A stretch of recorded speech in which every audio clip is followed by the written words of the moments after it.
Hey YouTube, Tweak here, bringing you all an update to my Star Warrior Yu-Gi-Oh! Deck profile for post-Battles of Legend Crystal Revenge. We got some of the new Star Combat or Star Warrior, however you want to, say what the deck is called. It focuses on using Light and Earth Warrior monsters to go into different fusions. We got two new main deck monsters and a new fusion monster in the Crystal Revenge booster set. I didn't actually realize we had one in the Battle of Chaos set as well to add into the deck, but it's a really awesome deck that focuses on using these high-level warrior monsters to go into these fusion plays, and then being able to just lower your opponent's attack with many of the different card effects. I did an update a while back, but we got a good number of support just to add to the overall playstyle and giving us more of a pure build for the different Star Warrior monsters we have. So let's go ahead and get started with the deck profile. So we'll go ahead and start off with a couple of the new monsters for the new Star Warriors. I have three of the new Todoroki, the Earthbolt Star. You can special summon this card from your hand by sending one other monster from your hand to the graveyard, but this card loses 500 attack. You can only special summon Todoroki once per turn this way, and during the battle phase quick effect, you can pay 500 life points to fusion summon one warrior fusion monster from your extra deck, using monsters from your hand or field as material. You can only use this effect of Todoroki, the Earthbolt Star, once per turn. So this card can set up a lot of your many different fusion cards to go into, including the older Idaten, the Conqueror Star, or even the new Raijin, the Breakbolt Star, depending on what you want to fusion out for that specific situation during the battle phase. You'll use your other Star Warrior monsters to summon the fusion monster out, but just being able to special summon Todoroki onto the field gives you a potential monster to attack with before going into the fusion play you want to use. One of the other new cards we got is Senko, the Skybolt Star. If an Earth Warrior monster is normal or special summoned during from your field, except during the damage step, you can special summon this card from your hand. You can banish this card from your graveyard to target one level 5 or higher warrior monster you control and one attack position monster your opponent controls. Your monster loses exactly 1500 attack, and if it does, destroy that opponent's monster. You can only use each effect of Senko, the Skybolt Star, once per turn. So just having a warrior monster, which could be your Todoroki, summoned onto the field, then you can just special summon your Senko onto the field, giving you the chance to lower your other monster's attack. So you could have your Todoroki lose the 1500 attack since it would only lose 500 from its own card effect, and then just having it be used for the fusion play afterwards to have Senko destroy that opponent's card. Another three of just because it's very consistent with the Earth monsters that we can summon out onto the field. One of them being the new Kaiza, the Hidden Star. Like I said, I had no clue this card was in Battle of Chaos, but it definitely is useful in the deck. You can special summon this card from your hand by attributing one light or Earth Warrior monster. If you do, it gains attack equal to the attributed monster's original attack. You can only special summon Kaiza, the Hidden Star, once per turn this way, and you can banish one warrior monster from your graveyard to send one lighter Earth Warrior monster from your deck to the graveyard. You can only use this effect of Kaiza, the Hidden Star, once per turn. It's more setup, but just being able to have Kaiza gain the original attack of the monster you attribute out can give it more of an attack boost on the field as well, and just be able to use it. Let's say you lower down your Todoroki, the Earthbolt Star, all the way down to close to 0, then you can at least use Kaiza to attribute it to give it back all the original attack that your Todoroki had onto Kaiza. For some of the older warrior monsters that we were running for the Star Warrior deck, I'm running 3 copies of Kaiki, the Unity Star. If it's special summoned except during the damage step, you can pay 500 life points to fusion summon one warrior fusion monster from your extra deck, using monsters from your hand or field as fusion material. And during your opponent's turn, if this card's in your graveyard and you control a level 5 or higher warrior monster whose current attack is different from its original attack, you can special summon this card. You can only use this effect of Kaiki, the Unity Star, once per turn, but being able to send it off of Kaiza can set up your Kaiki in the graveyard for you to special summon back onto the field and then use it for its fusion play. And most of the time you'll have a monster with different attack than its own because Kaiza can gain the attack of your Star Warrior monster, or you can use your Todoroki to have its attack be lowered, or your Senko can lower another one on the field. You'll have all these available options to use with the Unity Star to special summon it onto the field.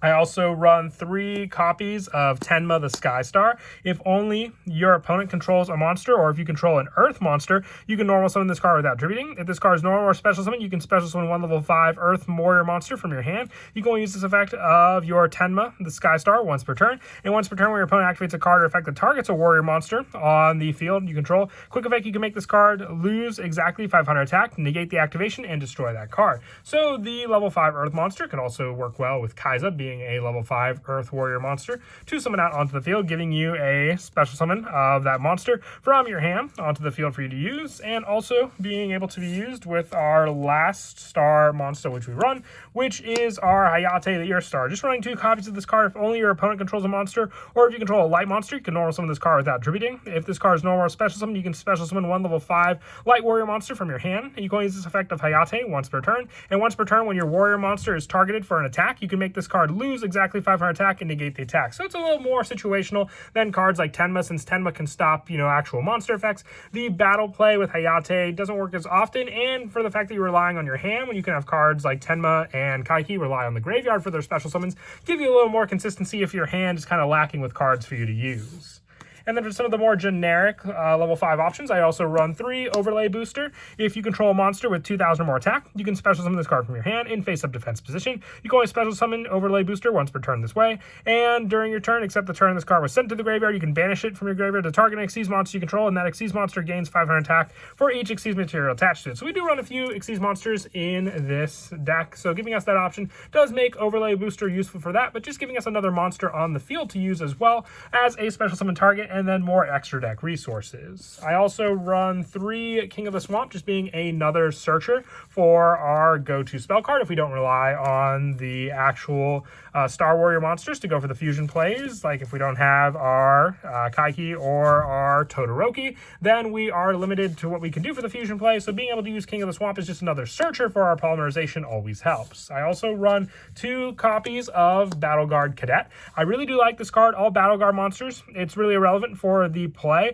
but if it's normal or special summon, you can add 1 Feast of the Wild level 5 from your deck to your hand. You can contribute this card to special a level 8 warrior monster from your hand. Once again, you're only going to use this play for the search of your Feast of the Wild level 5, giving us more play setup for our level 5 warrior monsters that we run in this deck. And Battle Card Cadet could be used for the fusion play, since for Raijin, the Breakbolt Star, we just need 1 Earth Warrior monster, and our Battle Guard Cadet meets those requirements, so it could be used as another potential fusion play in this deck. The last monster we run in the main deck is just 3 copies of Ash Blossom and Joy Spring. Hand Trap of choice, it's actually the only hand trap I'm running in the deck. We do run a pretty high monster count, so just being able to stop our opponent's searches if we open up this card. If our opponent goes first against us, can either disrupt their own play and then at least set us up for our go-to fusion play that we'll use on the field. For the spell cards, I run 3 copies of Feast of the Wild level 5 for the fact that this card is searchable with our Battle Guard Cadet, but also just lets you special summon up to 2 level 5 warrior monsters from your hand and or graveyard, but their effects are negated. Also for the rest of this turn, they cannot attack, but that just gives you more resources. We have a good majority of monsters in this deck being level 5 warrior monsters, including the new Kai'Sa the Hidden Star, so we can at least use those monsters on the field as either a resource to overlay into a rank 5 monster, or even if we have the spell card to go for the fusion play, which along with the fact that we are running the 3 King of the Swamps, I am also running 3 copies of Polymerization. This card just helps for the overall consistency for our fusion play, being able to use monsters from our hand for that resource, and in turn also set up some of the Star Warrior monsters in our graveyard for us to special summon back onto the field if we meet the monster requirements, depending on which one we have. For some of the one-ofs that I run for these spells as well, the 1-for-1, this is for the search for Battle Guard Cadet, because then just sending 1 can set up a Star Warrior in our graveyard, while also giving us the search for the Feast of the Wild level 5s. 1 Monster Reborn, just another resource grab from the graveyard. Defusion, I really do like this as a 1-of tech, just because you can go into a big warrior monster and then defuse it out if you have the monster still in the graveyard to summon back into the field for additional attacks. And then lastly for these spells, the 1 Call by the Grave, just as a way to shut down any of our opponent's monsters, being able to then use that card to either stop a hand trap or any of the graveyard monsters that they may try to use against us. It's an added tech. I thought of using some other special summon options, but we don't run too many link monsters in the deck to utilize cards like World Legacy Succession as much. You can use most of the time a lot of your cards in this deck to just go for your fusion plays.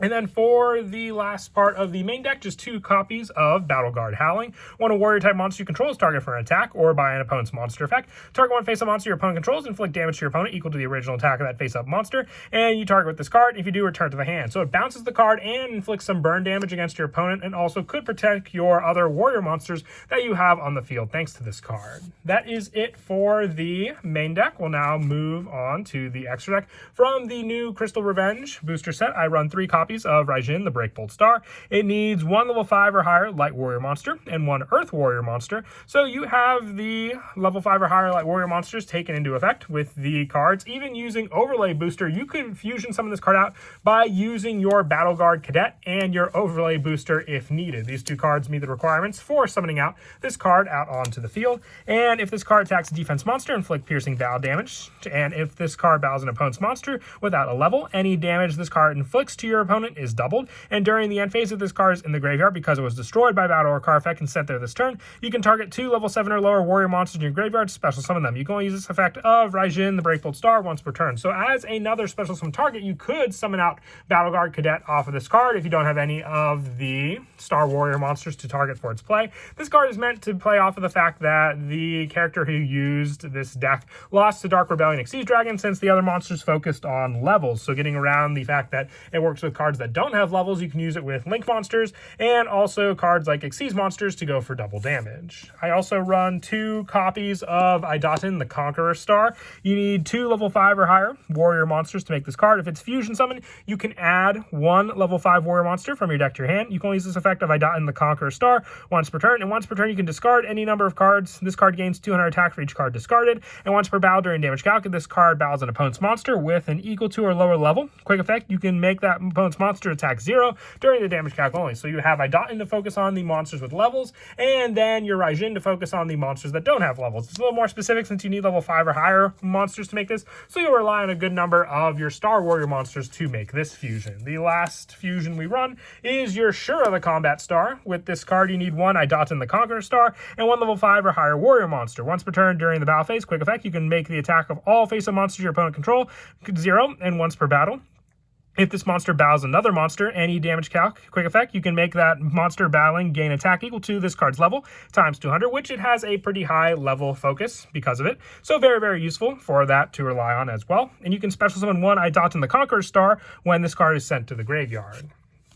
And then as for the Link monsters, I run 1 Link Karibo, 1 Asa, the Earth Charmer, 1 Lena, the Light Charmer, 1 Isolde, 1 Underclock Taker, and 1 Mrs. Radiant for all of these options. For the Xyz monsters, 1 Volcasaurus, 1 Zenmao, and 1 Zeus to overlay into them. Very useful with the overlay booster as well, to rely on the actual play of being able to have that card gain additional attack, but also just an easy way to use it as an overlay to go into your rank 5s, and then if those cards attack, to go into Zeus. And then as for some of the go-to plays, you can even just focus on Senko and Todoroki for a pretty big combo setup in the deck. Being able to send your Senko and being able to special summon this card from your hand as an added option. You can use this as the discard cost. Depending on what you discard off of Todoroki, you can then special summon out your Todoroki and then special summon your Senko when an Earth monster is summoned. Having that option to destroy an opponent's card, but then also be able to swing with both of these cards to go into a fusion play using 500 life points with Todoroki, can then use both of these monsters since they meet the requirements for any of the monsters aside from Shura, because we need Idaten, the Conqueror Star. You could then go into your Raijin or your Idaten, the Conqueror Star with both of these monsters, depending on what type of monster you'll be going up against with your opponent. If you have Kaiki as the discard cost, that could be an additional monster you bring onto the field. So then you can have all 3 of these monsters set up to go for the first fusion, which could be using those 2 cards, and then being able to summon out your Idaten, the Conqueror Star, and then use Kaiki's own fusion play to use the 2 of them to go into your bigger boss monster, Shura, the Combat Star. It's this additional fusion play, not having to rely on polymerization, that makes it all the better. But if you do have more of an option for your fusion play, like I said, you can even just use your overlay booster and your Battle Guard Cadet for the summon of your go-to card, using both of these to summon out your Raijin, the Breakbolt Star, and then when this card leaves the field, if you special summon both of them back, you'll have a rank 5 material to use and a search you can get off of the Battle Card Cadet. Additionally, to add a Feast of the Wild level 5 to special summon back either some more level 5 monsters from your hand later on or ones that are already in your graveyard. But that is it for the deck profile. I hope you all enjoyed the video. Like I said, it's a really awesome deck. The new support really added to the playstyle of the deck overall. And if you're looking for a fun warrior deck to build, this is definitely one to consider. And as always, until next time, please don't forget to leave a like and subscribe. And Kira, Twig out.